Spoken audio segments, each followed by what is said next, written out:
Kelly. What's going on? Not much. All right, welcome to the Aussie English Podcast, guys. So today I wanted to get Kel on here so that we could talk about where you're up to with your pregnancy, because it is about to be finished. 37 weeks and 6 days today. Mm-hmm. But who knows what's going to happen?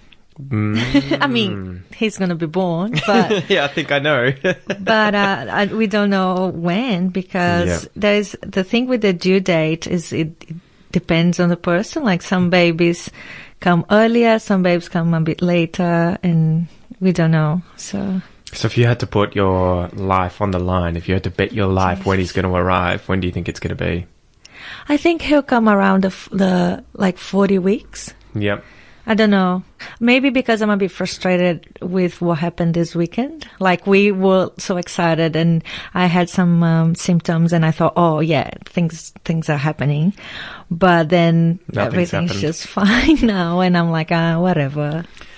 Yeah, it's weird, isn't it? Because you're in that zone now where at any point in time, it could just, bam, it's happening right now. You know?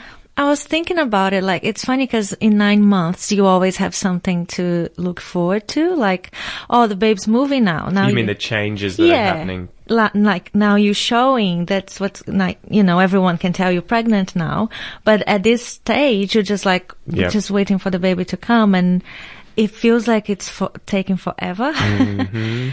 But I don't know. Yeah, it's a weird feeling. And you've gone up and down, right, with how you felt physically, because do you want to describe the journey? So what was the first trimester like? Hell. Yeah. Why? Because I was sick pretty much 24 hours a day. I couldn't eat much. I think I lost 3 or like 2 kilos. The only thing I could eat was like chicken soup.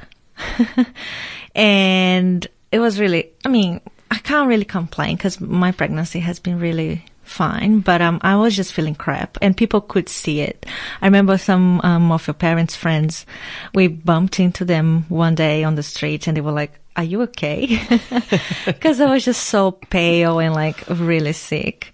But after that, I felt great. I was like, For the second trimester? Yeah. I was going to Melbourne like 3 times a week. Just like, I was going to hang out with my friends and doing things, cleaning the house, and felt really, really good. And then when the belly started, like, when it became heavy, I just felt crap again. So that's when it started to slow you down. Was that in the second trimester and the third trimester? Third, yeah. So that's when it really started to get big. And it was really funny because only maybe 3 weeks ago, the belly really changed suddenly. It was kind of like, I remember that like the sides of it, you could sort of push in a little bit and you could feel the baby.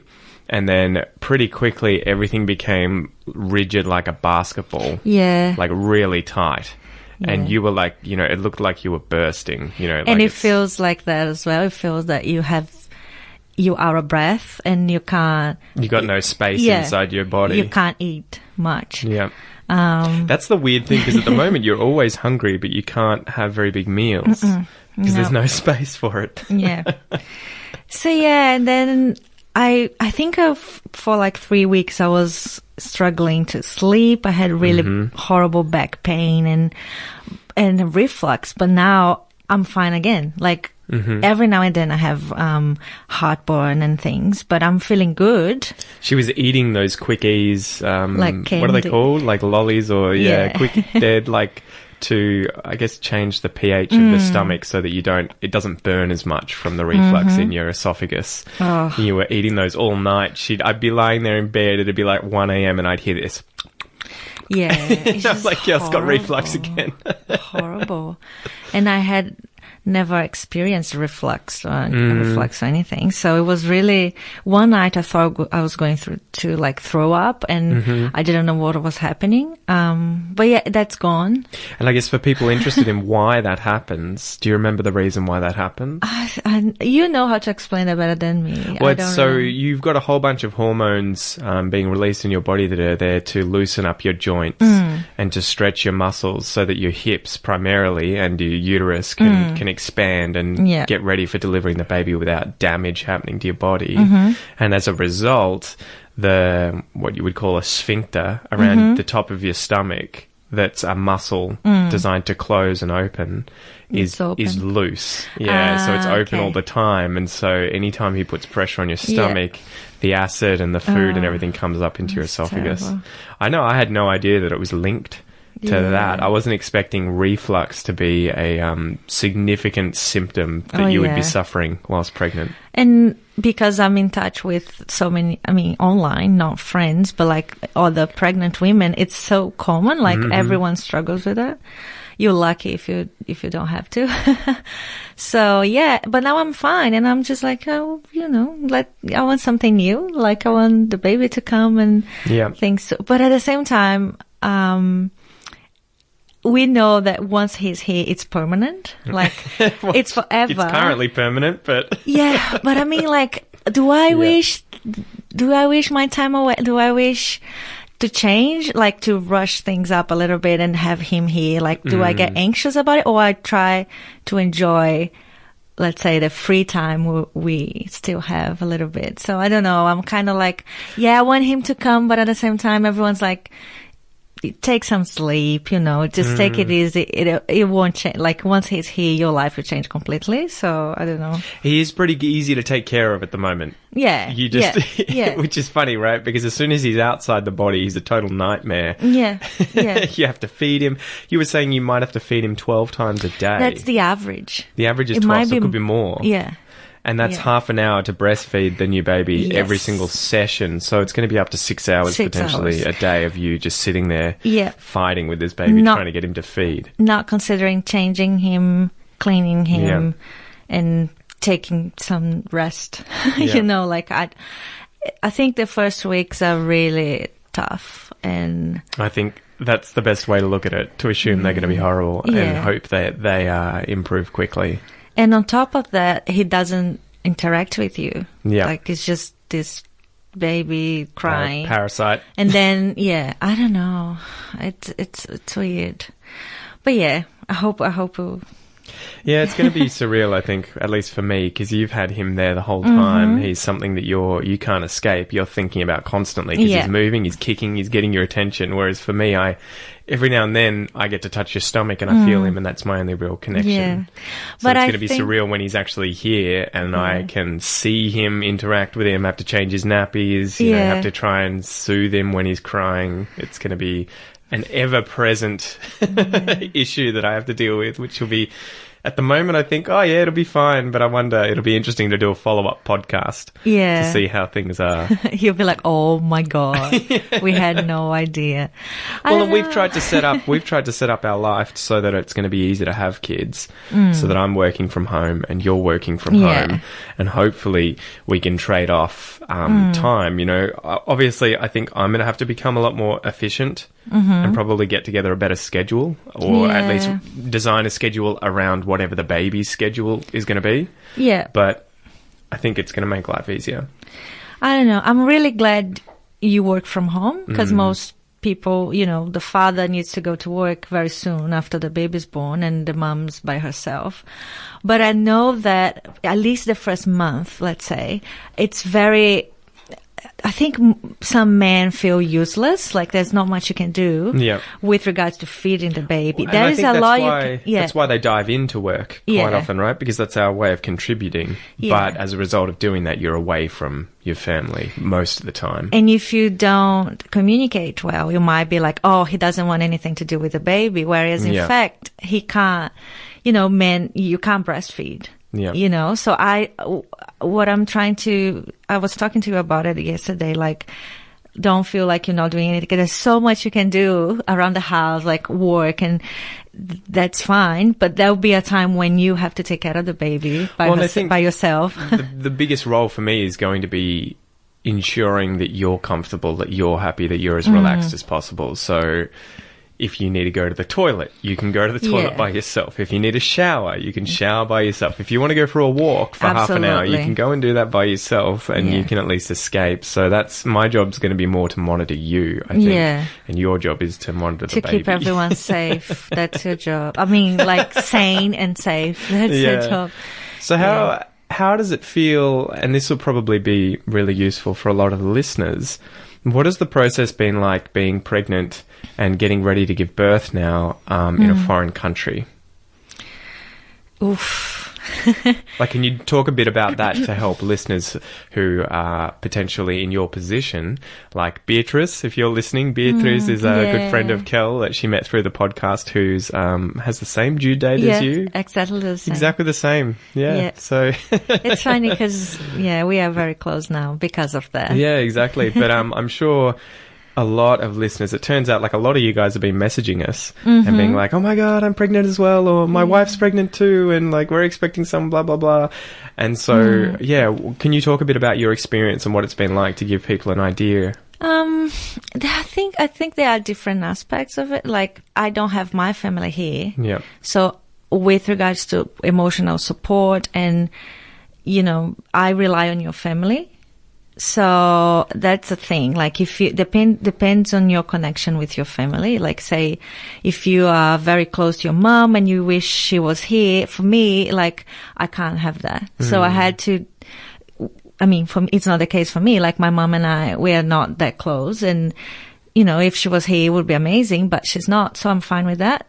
But for some people, like Beatrice, she's like, her parents are here now. She's in the last sort of weeks of her pregnancy and her parents came. Yep. So it depends on the type of relationship you have with your family. But I think the point there, you think, is to make sure that you have some kind of network at least. Yes. Whether it's family or friends, yes. Before you get pregnant or whilst you're pregnant, make sure that you set up a good support network. I think that's really important. We have your family. And I have my family far away, but they are always in contact with me.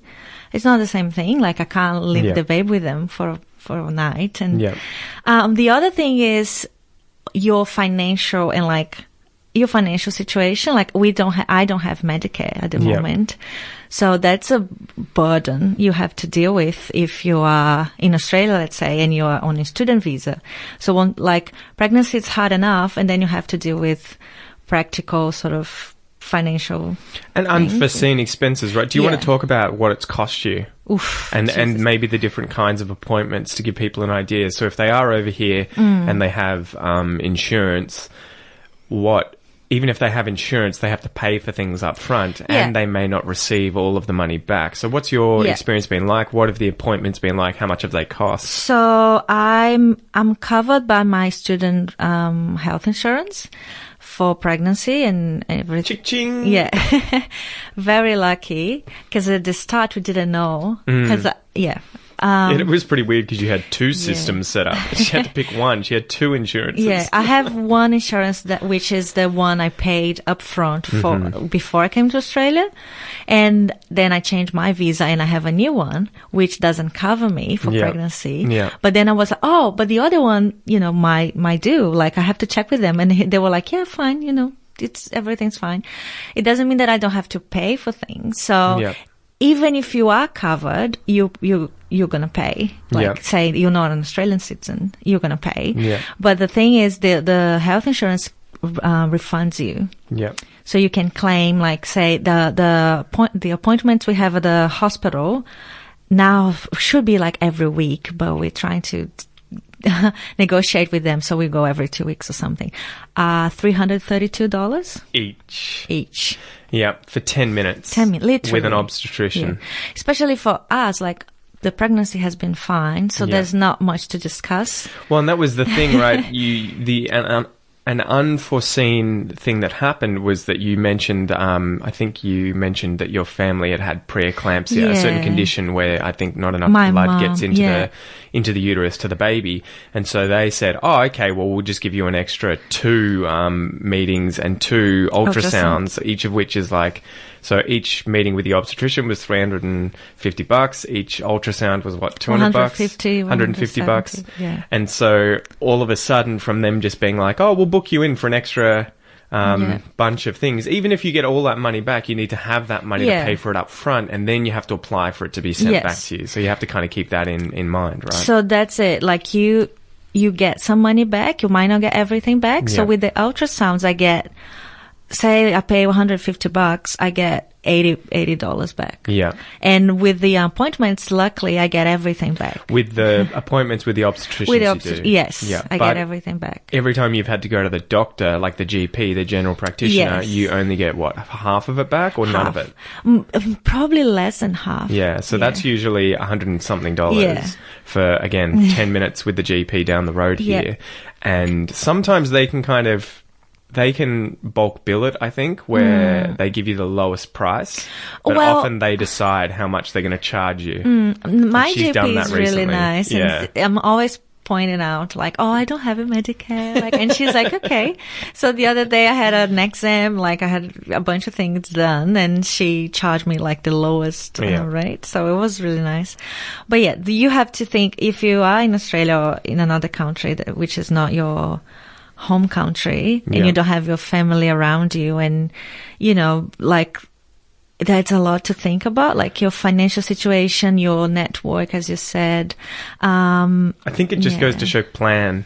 Don't rush into it, use contraception. If you want to have a baby, but plan it out. Just make sure that everything's going to go smoothly, because even if everything is set up and is going to go perfectly well, with regards to appointments and finances and your support network, it's still stressful because of all the physical changes that happen to the woman. Yeah. And the other thing is, in my case, I have to apply for a different visa very soon. Yeah. So, let's say you are a student in Australia, your visa is about to expire, you don't want to get pregnant. Because especially if your partner is Australian, because then you have this, do I leave the baby here and go back to Brazil to try to sort out my life and come back? Like, it's really, so that's another thing. And the other thing is, I forgot what I was going to say, but I think visa situation is really important, because you don't want to get into like a battle with your partner, or no one wants to, otherwise you have to move your whole life. Like for us, the worst case scenario, you go to Brazil with me. Well, you just want to avoid as many headaches as possible, right? Yes, so true. Try and plan it out, try and have an idea of what's going on, get everything in place first, and then get pregnant,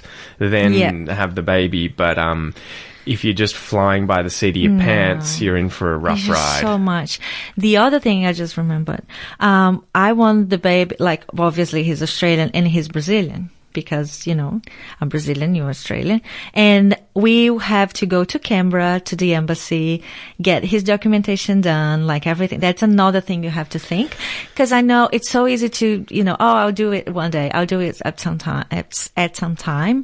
But then you forget and life goes on. And one day you need to go to Brazil and your baby doesn't have the passport or whatever. Do you want to talk about that event in Canberra?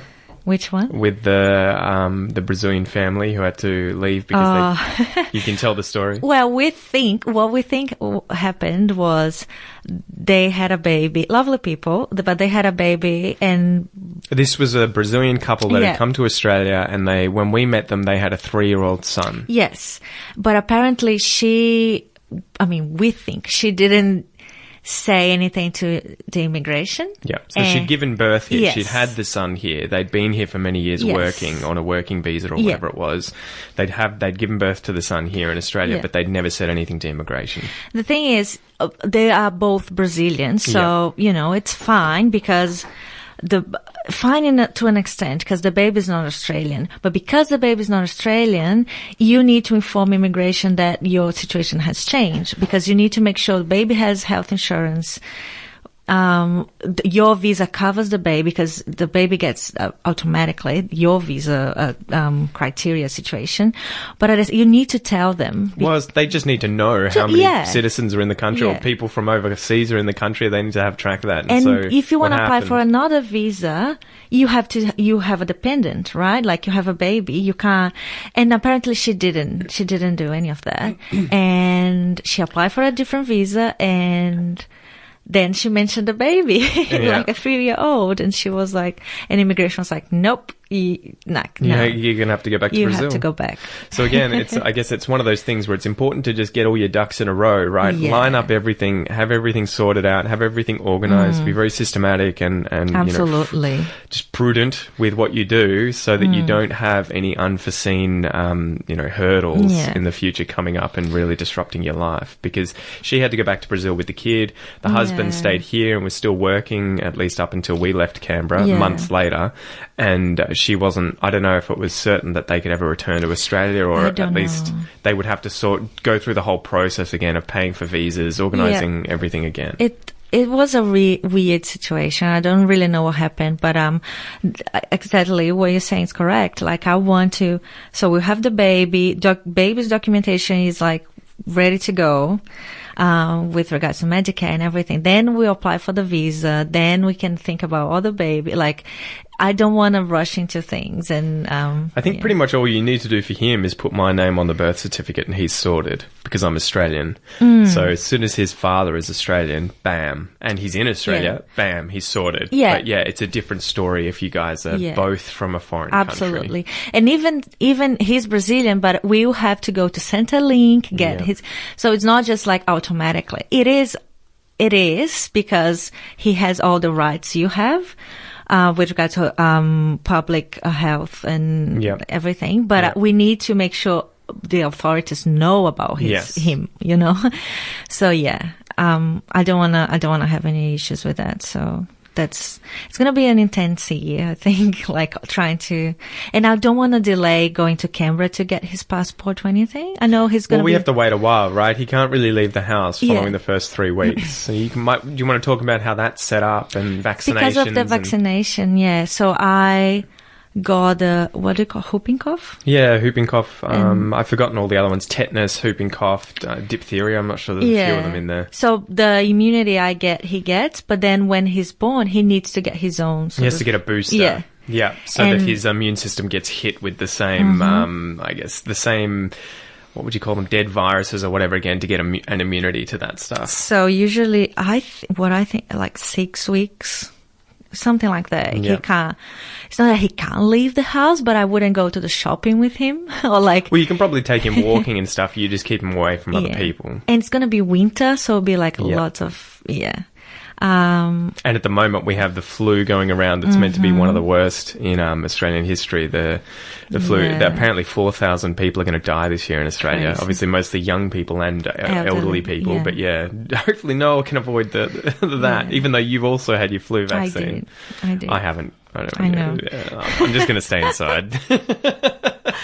So you better not get sick. Yeah, that's it. Well, at least you guys will be immune to it. Otherwise, you're sleeping with your parents. So you can't really travel with him. Like, I'm not going to take a 2-month-old baby to Canberra. But once we are fine to travel, we'll definitely have to do that to get his documents and birth certificate and Well, we're thinking a lot about that anyway at the moment, right? What to do in the coming year, whether or not we stay in Ocean Grove. So I'm thinking about getting like a van and being able to travel around Australia, maybe moving to a different capital city to just experience different parts of Australia, because I'd really love to just get out of where I've always been and see different sides of it, meet different people, share different experiences with these guys. And it'd be cool if we can take the baby with us, because as well, for the first 5 years, he doesn't really need to be there in any specific location permanently until he ends up in school. I think it'll be interesting. I just want to get those things done, sorted before we jump into an adventure. Like, okay, let's try. Do you have Medicare? Yes. Okay. But it's just that maybe it's just my maternal sort of side speaking. Like, I don't know. I just want to make sure he's fine. And but I would totally be up for it, like travel, and it would be really nice, actually. Do you want to talk about labour before we finish up? How much are you looking forward to that? What are your expectations? That's absolutely correct. I'm looking forward to it. But because when I got pregnant, I was absolutely terrified of giving birth. And one side of it is I'm from Brazil, and if you are pregnant in Brazil and you're not rich, let's say, even if, I don't know, there's so much around it, like, oh, it's horrible. Oh my God, you're going to have the worst experience ever. You mean giving birth naturally? Naturally. Yeah, not having a cesarean. Cesarean is you go for it because you're going to... 60% or more have cesareans in Brazil? Yeah, something it's crazy. Ridiculous. But I've been studying, like actually studying, reading, talking to people, and like I just want to experience the whole thing without interventions and drugs and anything. So what do you think's changed your mind? Because you were kind of shitting yourself at the start. You were really nervous, really like, ooh, this thing's going to have to come out of my body one day. What's changed during that process? Do you think it's like gaining knowledge, doing the research? Absolutely, yeah. In talking to people, like talking to the right people, you want to hear positive experiences, and no one's going to lie to you like, oh, it was amazing, I didn't feel anything, but they'll say it's doable, you can do it, like your body's built for this, and you need to know what's fine. And like as I was saying, my pregnancy has been really fine and healthy, so I don't have main concerns. Like I'm absolutely fine to give birth naturally. So yeah, it's just knowledge, and you read about things, and you read how risky a cesarean is, and there's no way you're gonna decide to have a surgery like if you can do it naturally. It's just for me, it doesn't make any sense. I was chatting to a friend in Brazil. She's like, you are really brave. Like, you are giving, I'm like, you are brave. You had an elective cesarean. Yeah. You had a surgery, a major, intervention. Like, I can't imagine doing that. That terrifies me. Mm. But, yeah, I'm really confident about giving birth. Like, I know I can do it. Unless something goes wrong. And that's another thing I have to work on, because now I'm fine, but I'm expecting things to happen as I want them to happen. Yeah. And things change. Like, and that's what I've said to you the whole time. I think with epidurals, with cesareans, I think ultimately you have to do what you can. Try and do it. We'll aim to do it naturally. Yeah. But if something does go wrong and those options are required. Absolutely. And they exist for a reason, right? Cesareans are awesome. They save lives, but I have this picture in my mind that things will go as I want them to go. Hopefully, yes, I'm correct. But if not, well, what can I do? I just want my baby to be healthy, and But I'm really, really confident. I'm looking forward to it, and I don't know. Maybe I feel a bit selfish because I'm like, it's more about me. I want to experience that, and the baby. Oh, there's a baby at the end of it. Oh, I didn't know. I don't know. It's funny, but yeah. How do you think you're going to feel coming home for the first time? Absolutely terrified. It's funny how your fear, like, goes into different things. It was labor at first, and then breastfeeding, and you read about things and you study, and like, okay, I'm confident I can do that. I know it's going to be hard, but now I'm like, how am I going to educate this person?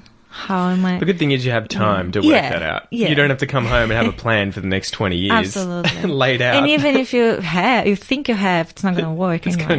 It's going to change. But yeah, coming home, it will be weird. I'm afraid we'll forget him in the car one day. Like, oh my God, I don't know. Hopefully not. Yeah.